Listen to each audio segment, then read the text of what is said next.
Hi there. This morning in our book club, we were talking about rubrics and student friendly language around standards and expectations. And it reminded me that I kind of wanted to show anybody who's interested about three column or single point rubrics. So, what these are is basically when you write your rubric, you put the criteria in the center. So, these are basically coming from your standards.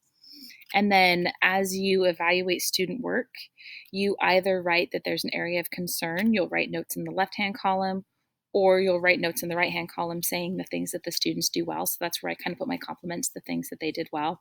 It was inspired by a blog post that's since been taken down, but it was called "Your Rubric is a Hot Mess." And here's how to fix it.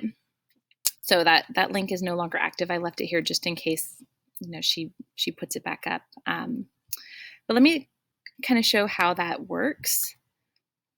So here is an example out of my third grade classroom of a narrative rubric. And you can see that the criteria, the standards are in the center. And kind of the things that I want the student to work for were written in red and the areas of concern here. I always try to put something in the right-hand column just to give them a compliment.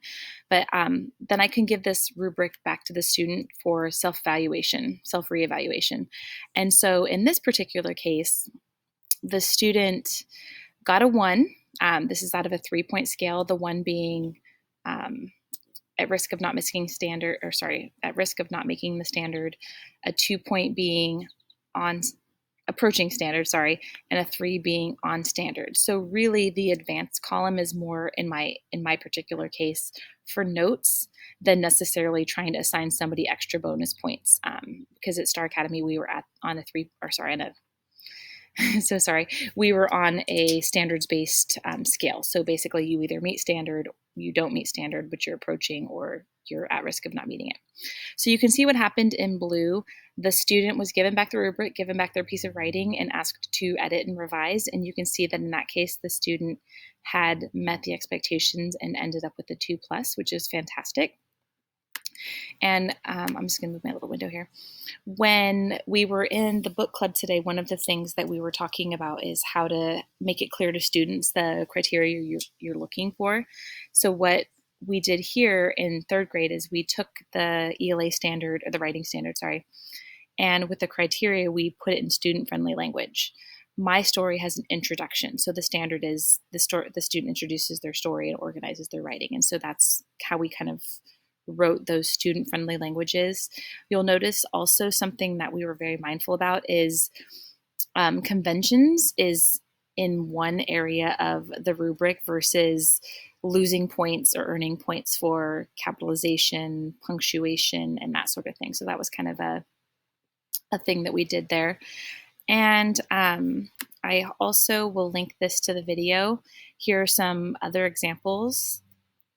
And then here are some templates. So as you're starting to develop rubrics for the things that you're having your students doing, especially if you're having them do it remotely, you're not there to explain the exact criteria at the exact time they're working on that particular part of their projects.